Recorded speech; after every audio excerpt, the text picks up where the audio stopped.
Praise the Lord, guys. I'm Shaw Greenhorn. From the blood of Abel unto the blood of Zacharias, perished between the altar and the temple. Verily I say unto you, it shall be required of this generation. Woe unto you, lawyers, for you have taken away the key of knowledge. For you yourselves entered not in, and them that were entering in you hindered. And it came to pass, as he spake these things unto them, scribes and Pharisees began to urge him vehemently, and to provoke him to speak of many things, laying in wait, hoping to catch something that he would say out of his mouth, that they might accuse him. So here we have the finishing of the 11th chapter of Luke.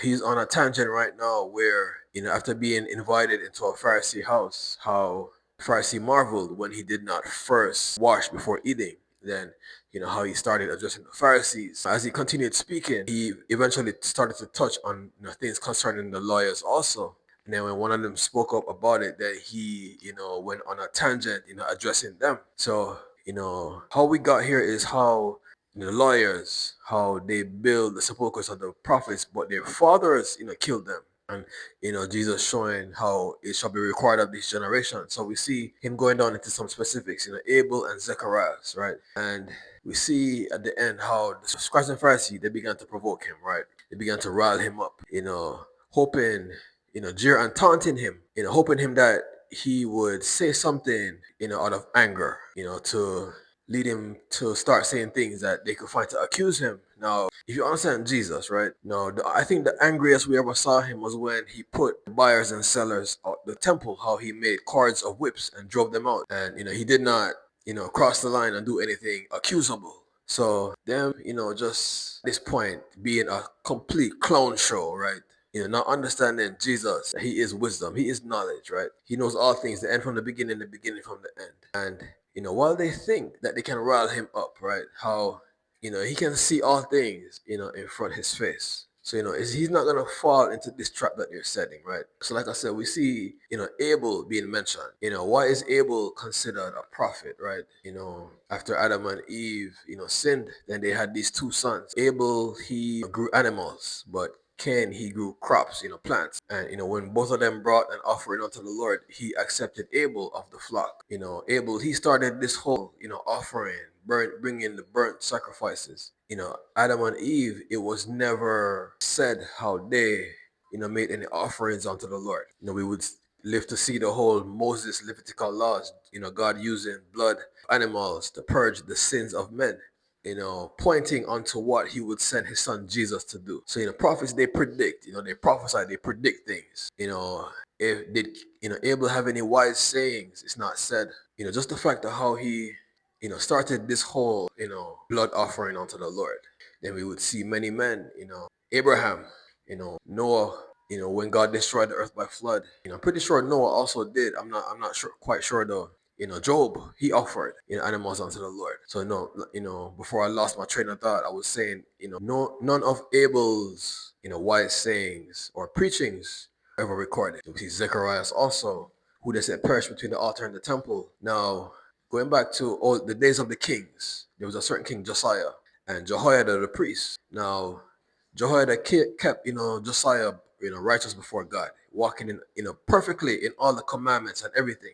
But, upon the death of, as a matter of fact, he even rebuilt the temple when it began to fall apart. He collected the money, he hired the workers, he paid them. They had so much left over, they used the rest of the silver and gold to make vessels for the house of the Lord.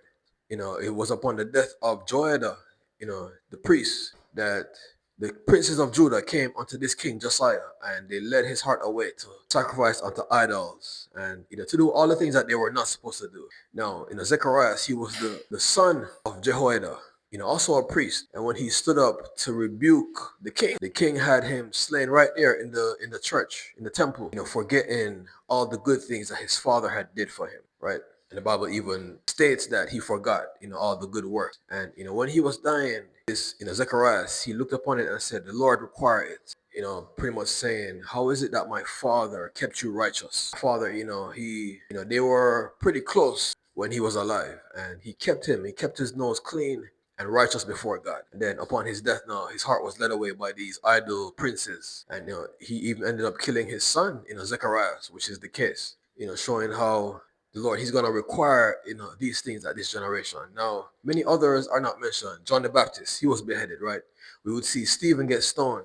he would kill James, the brother of John, with the sword, King Herod. And we know Jeremiah. When Jeremiah was in the days when Israel was about to be, taken to Babylon, right? And how, I forget, was it Babylon or the Syrian army? They were about to be invaded. And they did so many things to him. They put him down in the dungeon because he was speaking that the city would be invaded, right? But the false prophets, with their lying spirits, were saying how the Lord would deliver the city. And they took it personally against Jeremiah. So many of the Lord's prophets, Samson, the story of Samson. He was, a Nazarene, right? A judge. I think of all the judges, he might have had the worst story, right? Because the rest of them, they were victorious. And, no, thing can be said about them like that. We see also here the key of knowledge being mentioned, how the lawyers have taken it away. So, if you think about it, the key of knowledge is a position and a perspective, right?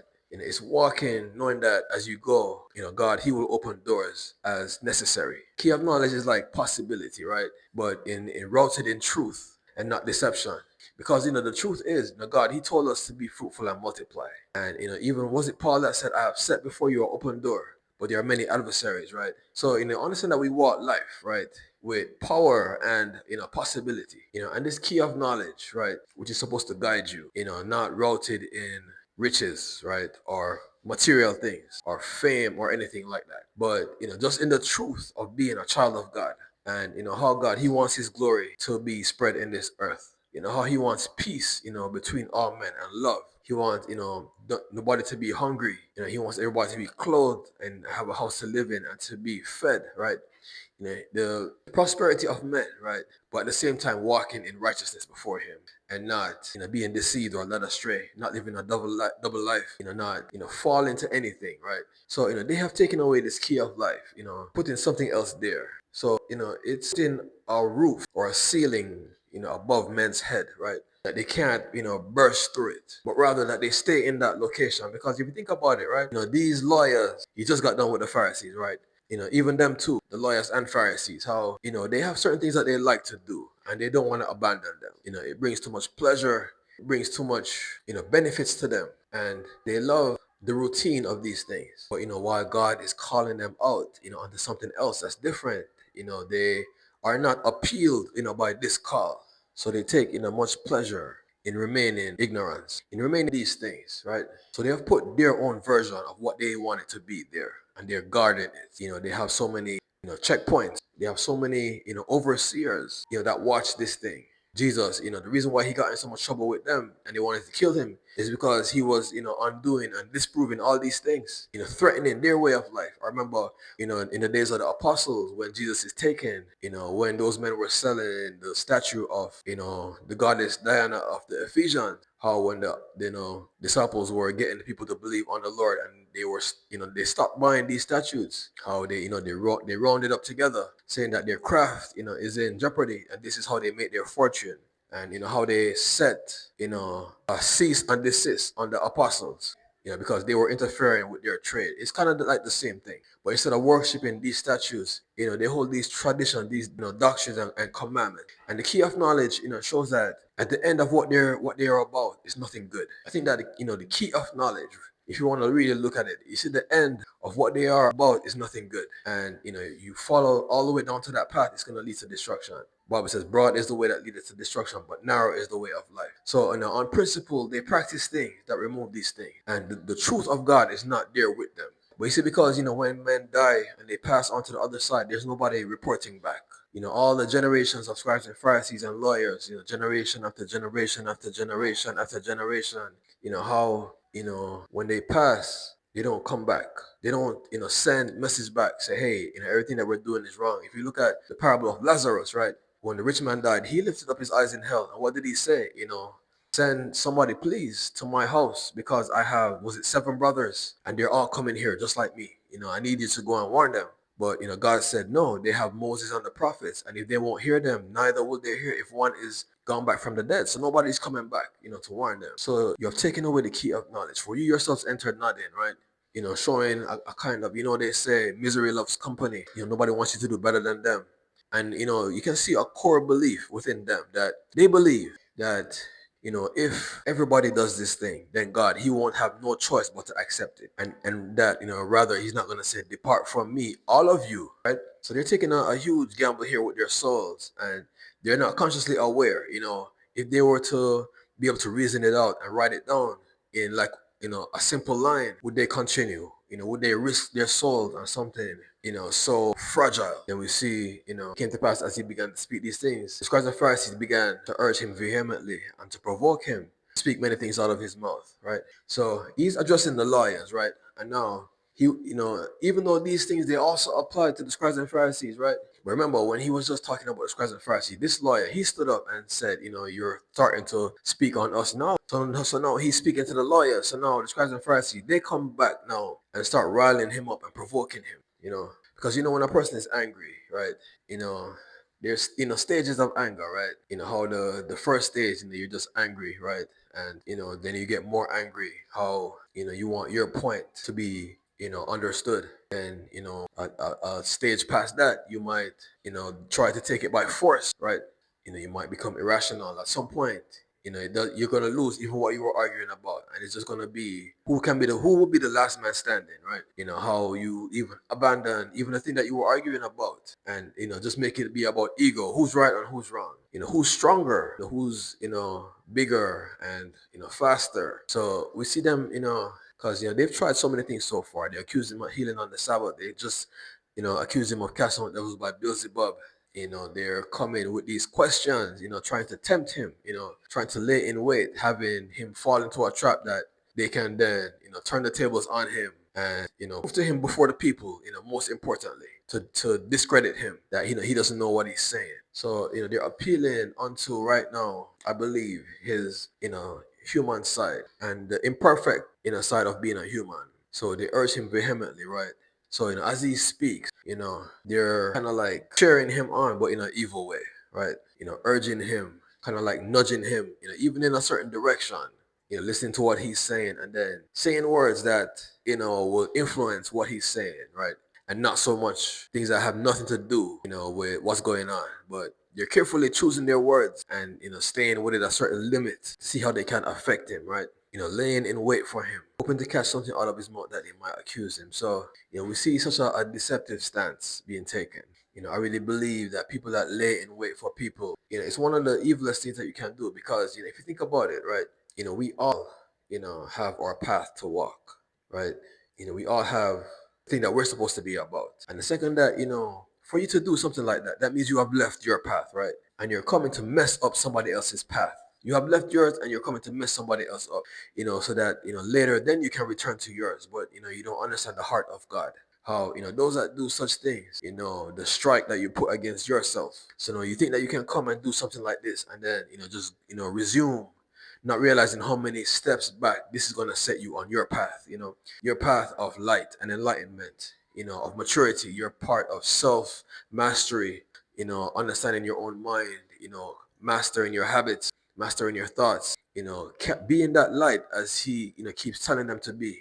How, you laying in wait for somebody, the damage and the dent that it does to your, structure. If you understood, the just the implication, you would see. But people, they don't see it like that, right? It's like going outside and laying in the mud and then coming inside the house, thinking that you're still clean. All right, so here we are finishing up. This is the last verses of the 11th chapter of Luke, where it started out saying, and it came to pass when he was in a certain place praying, when he ceased, one of the disciples came unto him saying, Master, teach us to pray, even as John taught his disciples. Jesus said, when you pray, say, Our Father who art in heaven, hallowed be thy name, thy kingdom come. Thy will be done on earth as it is in heaven. Give us this day our daily bread, and forgive us our trespasses as we forgive those that trespass against us. Lead us not into temptation, but deliver us from evil.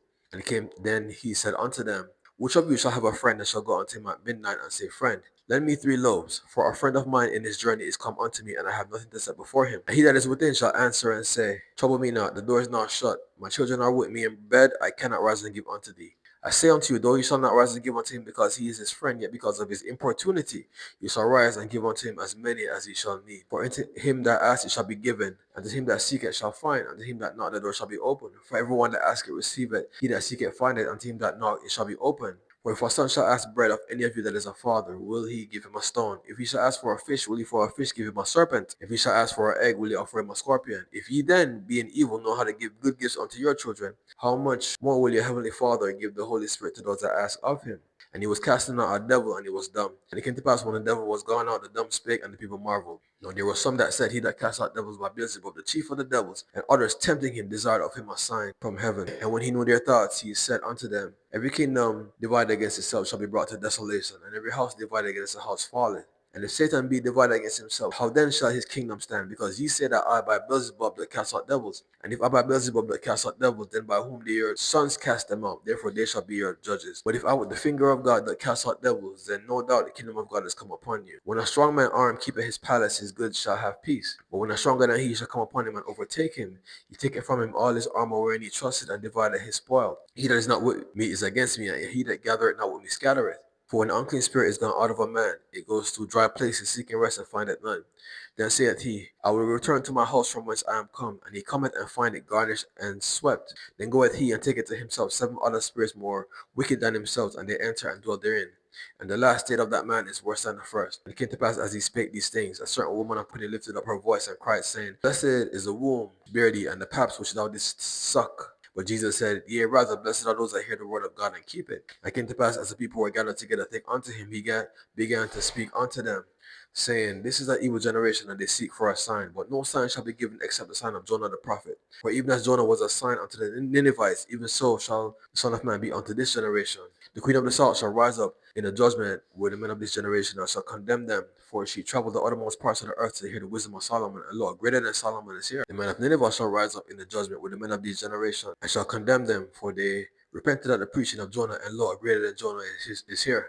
No man, when he had lit a candle, will put it in a secret place, or put it under a bushel, set it on a candlestick, that all the entering may see the light. The light of the body is the eye. If thine eye be single, then thy whole body shall be full of light. If thine eye be evil, thy whole body shall be full of darkness. Take heed therefore that the light within thee is not darkness. But if thy whole body shall be full of light, having no part dark, then the whole shall be full of light, as when the bright shining of a candle doth give thee light. And it came to pass, as he said these things, one of the Pharisees desired him that he would eat with him. So he entered into the Pharisee's house and sat down to meat. Now the Pharisee, when he saw it, marveled that he did not first wash before dinner. Then the Lord answered and said, Nor do you Pharisees make clean outside of the cup and platter, and your inward parts are full of ravening and wickedness. You fools, did not he that make that which is without make also that which is within? But rather give ye alms of all such things as ye have, and behold, all things are clean unto you. Woe unto you, Pharisees, for you tithe mint and rue, and all manner of herbs, and pass over judgment and the love of God. These things ye ought to have done, and not to leave the other undone. Woe unto you, Pharisees, for ye love the chief seats in the synagogues, and salutations in the marketplaces. Woe unto you, Pharisees, for ye are as open graves, which appear not, and the men that pass over them are not aware of them. Then answered one of the lawyers, saying, Master, thus saying, thou reproachest us also. And Jesus answered and said unto him, Woe unto you also, ye lawyers, for ye laid burdens grievous to be borne, and put them on men's shoulders, but ye yourselves touch not one of the burdens with one of your fingers. Woe unto ye lawyers, for ye build the sepulchres of the prophets, and your fathers did kill them. Truly ye also bear witness that you allow the deeds of your fathers, for they indeed killed them, and you build their sepulchres. Therefore saith the wisdom of God, I will send unto them prophets and apostles, and some of them they shall slay and persecute, that the blood of all the prophets which was shed from the foundation of the world might be required of this generation. So then we pick up right here where it says, From the blood of Abel unto the blood of Zechariah, which perished between the altar and the temple. Verily I say unto you, it shall be required of this generation. So, I got into this earlier about the blood of these men. How, they are, precious in the Lord's sight. If you think about it, right? God, that's his style, right? He does not appear unto everyone and, tell them the same thing. But, he'll have one as a prophet teach, speak to the whole people. If you remember back to when they were in the wilderness and, the Lord, he, had wanted to speak to all of them, face to face as he did Moses. But when they saw the thunderings and lightnings and the shaking of the earth and how scary and terrible it was, they fell on their faces, begging Moses, hey, you speak to God and whatever he says, you tell us. So, at one point he did, want to do like that. So now, he has, gone down this path. And even then, I wonder, would he have, made it every time thing? Or would he have, only on special occasions, spoken to them like that? While at the same time, keep speaking through Moses. So, we see Abel, like I said, mentioned, we know the story of Adam and Eve, how God told them not to eat or even touch that forbidden fruit, and they did. And how after that, the Lord, he made them, skins of coats, right? Coats of skins, to wear, to clothe them, for they had made fig leaves. And, how Adam knew his wife and she bare Cain. Cain is the older one. And then, afterwards, Abel. So, Abel was a shepherd and Cain was a farmer, right? And they both brought an offering unto the Lord. And we know that God, he accepted Abel and not Cain. And then Cain, he was wroth. And the Lord spoke unto him, saying, if thou would have done well, you would have been received. But if not, sin waiteth at the door, and thy desire shall be to him, and it shall rule over thee. And how, when they were alone in the field one day, how he rose up and slew his brother Abel. And the Lord God came and, he said, where is thy brother? And Cain said that famous saying that we know, all too well, am I my brother's keeper? And the Lord said, the blood of thy brother doth cry unto me from the ground. What hast thou done? And how, he made Cain a vagabond to wander the earth. And Cain, he was concerned that, anyone that finds me, he will slay me because I have slain my brother. So the Lord put a mark upon Cain. Any man that touches him, shall be avenged, 7 times, to prevent men from slaying this man that killed his brother. So now we know that Cain, he brought blood, to the Lord, these animals, I would ask the question, was this God's original plan? What if Abel did not bring this offering? Would he still have come up with this, sacrificial system, through, Moses, how, they were given specific instructions on how to do this thing? Ask this question, right? We know that, like I said, with tithing, Abraham was the first to give 10%, returning from the slaughter of the 5 kings when he rescued Lot when he was taken, in captivity by these 5 kings, and how they divided the spoil. He gave God 10%.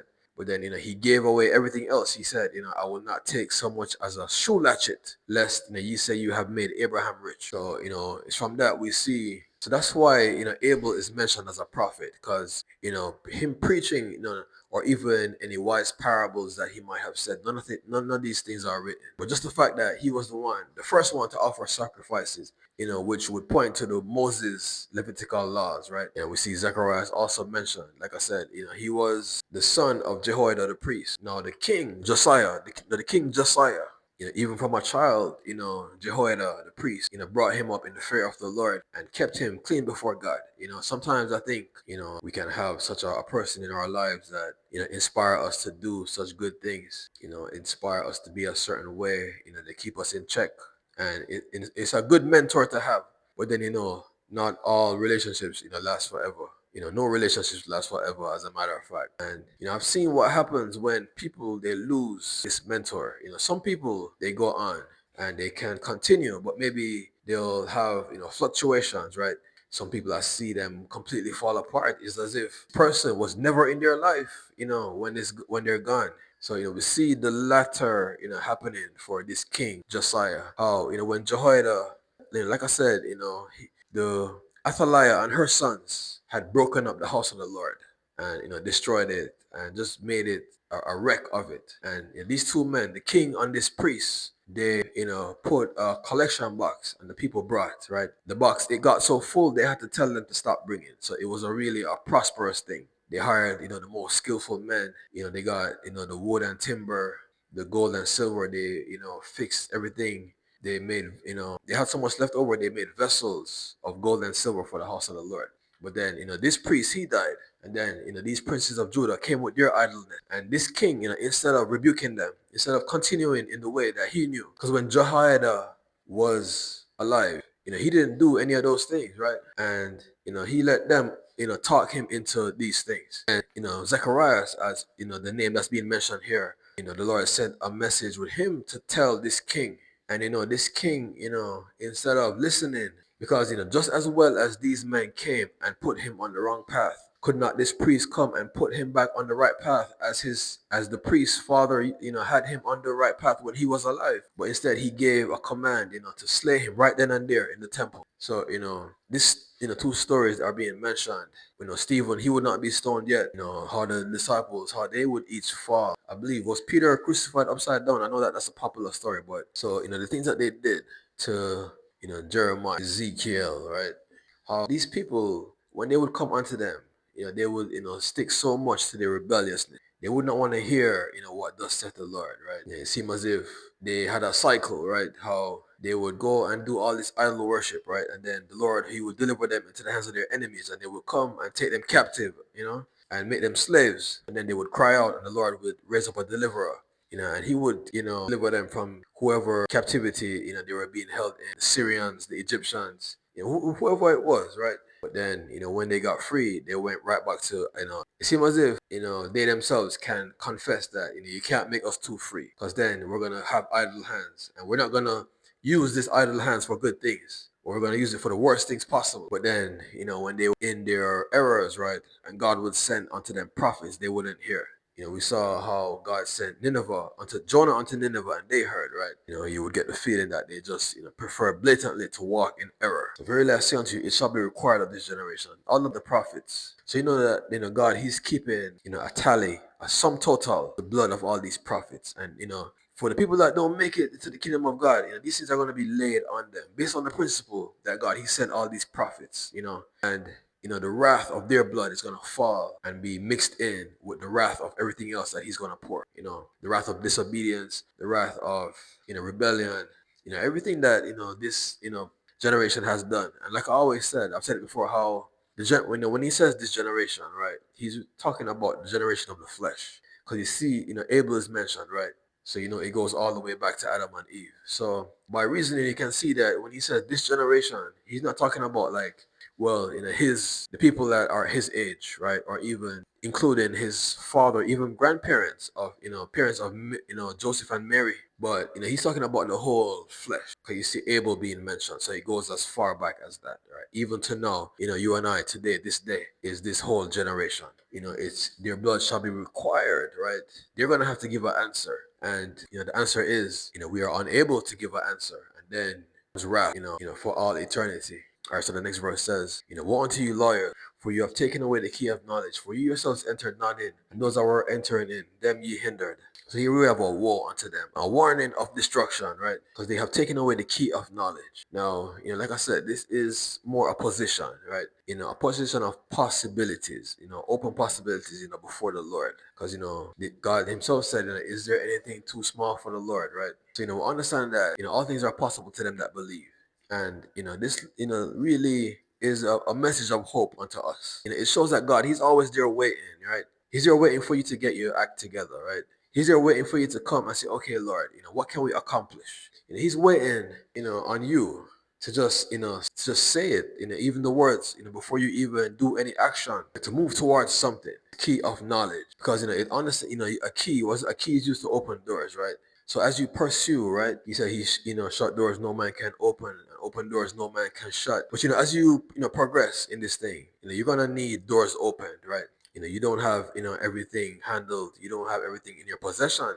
And if you go after anything great, a lot of those things, you're going to have to acquire them. So this key is, as you go, far enough, when you get to each door, it will be open. And it just shows, such a great and awesome position of God. How, when you walk with Him, like this, He's not going to leave you stuck, in a certain place, right? If you do right. We know the children of Israel rebelled when they were sent to go and take the promised land, right? They brought up the evil report, and they had to, wander in the wilderness 40 years. Even then, did God not? God brought them to the door. It's just that they didn't want to go through. And because of their disobedience, such a terrible thing happened to them. None of them got to see the promised land, but the door, it was opened. They chose not to go to it. So then I guess also a caution of a warning that, if you're walking with Him and He opens that door and you do something like that to mess it up, who knows what the consequence could be, right? But the door was open. If they did go, they would have, all gotten in the promised land, 40 years earlier than they did. It cost them 40 years. So, I say that this is such a wonderful and beautiful position of God. It shows that, He's ready. You ever have one of those friends that they're always just so excited and pumped up, and, they're always looking to adventure, they're always looking to do something, right? So they have taken away this key of knowledge, right? So instead of, knocking onto God, you're ending up knocking onto them. And that's another thing to also observe. I really do believe that some people, and I've seen it, in my life so many times, how, instead of walking straight and, just going forward and advancing, it's like they want you to pursue them, right? They want you to pursue them so that they can tell you you're doing a good job, so that they can direct and lead you, so that instead of like going for possibilities, you're going for them, for their approval, for their direction, for what they think is right, right? And there is a difference, because if you shoot straight and shoot from the hip, right, as they say, then all possibilities, there's no limit. All possibilities are possible. So them removing this key of knowledge, so teaching for doctrine the commandments of men, and literally. So now you're coming onto them, asking them what's right, instead of God. Asking God what's possible. And I guarantee you, if you ask God what's possible and you ask them what's possible, you're going to get two different answers. They're not on the level of God, the possibility of God. So many great things are created in this world. Look at Apple company, Microsoft. Look at Facebook, right? Look at Amazon. Look at Tesla. All these great things. If you were to have gone unto a man and tell him these things, he would never be able to tell you that these things would be so great, right? But God, going unto him, all things are possible, and on such a great level. There's nothing lacking on with his opinion. So them taking away this key of knowledge. So now we're left to walk in circles like they did in the wilderness. And you're pursuing them, their approval. Your current is getting their approval, which is such a terrible thing. Why do you want their approval in the first place? I think that, if a man can live his life where, he doesn't seek people's approval, but he seeks the approval of, him accomplishing what it is that's in his heart, him accomplishing what he set out to do. That's your approval. And not what anybody has to say, right? For you yourselves entered not in, and those that were entering him, them ye hindered. So you guys, weren't going anywhere anyways. And now you see people walking that, I said that straight line, shooting from the hip, doing things according to their desire, the thing that they're accomplishing, and going straight towards that goal. So now you pull them off their path, to come seek your approval, to come seek your foolishness, right? And then you feed them, step by step and stage by stage, keeping them in check, keeping them pursuing you instead of pursuing greatness. So those that were entering in, you saw them, you saw that their path was different. You thought that yours was right, so you pulled them to yours. And you might have even known that yours was wrong. So when they would have, accomplished something, you hindered them, right? And not, helped. And like I said earlier, this is like, misery loves company a little bit. And this goes to show you that, seek God's answer and not men's answer, right? Sometimes it'll be good seeking men's answer. Sometimes the answer they will give will be good, but you want God's answer, not men's answer, right? All right, so the next verse says, and it came to pass, as he spake these things, because the Pharisees began to urge him vehemently and to provoke him to speak many things out of his mouth. So now, he's been speaking for a while. He just came off the Pharisees, and now he's on these lawyers. And, he's rebuking them. He's letting them know all the things that they're doing wrong. And, he's really getting into them. So now, I think the Pharisees, when they see that he's not speaking to them directly, they he kind of like eases his foot off of them. So now they have a little room to breathe. So now they're coming after him, right? Riling him up on these lawyers, because they don't see that these things also apply to them. That's how small-minded they are. They can't see that these very things even apply to them, and that they should be considering. They should be praying unto God, saying, Lord, are these things true? Show me wisdom, Lord. Show me me. Lord, teach me. Like, what if these things are true and and my soul is in trouble and I am in trouble? But they don't even have the insight to see that even these things also apply unto them. So now they begin to urge him, right? So now they're kind of like pushing him along, watching what he says and saying things to complement that. Then, trying to put him in a negative place. You ever seen somebody stand before you and, they wanted to speak, from a good perspective or even something positive, right? But you could tell that in their heart it was deception. And you could tell that, if you went with this person, that you would be falling into a ditch. And they came with the biggest smile, right? So, if you develop your sense of intuition, you can see these things. And Jesus, his intuition is so sharp, right? So no doubt he sees these things, right? But the chapter ends here. And I doubt he's going to address them in the next chapter. Chapter 12, we're going to see, and it came to pass, and he's, some whole other thing. I would love to have seen the end of all these things, right? What happened, when, he turned around and faced them, trying to jeer him and push him into a ditch. What happened then? And I would love to have seen that, right? All right, so the last verse says, laying in wait for him, hoping to catch something out of his mouth that they might accuse him. So they're setting traps, if in the wild how you set a trap, you put bait. So these words, this pushing, and that's the bait. for him to, take these things and then walk into this thing that they're trying to set, for him to walk into. And this is done with such a malicious and deceptive heart. Like I said, don't be a person that sets traps for people, right? Don't be a person that, you see a person, doing good, and then you come onto them to lead them astray, right? Don't find yourself, setting, things to make people fall, right? Because what you think, right, is how you'll do that. And then you leave and go back to your path, and then you walk freely. No, you bear the karma, and you reap all these things that you. I'm Straw Greenhorn.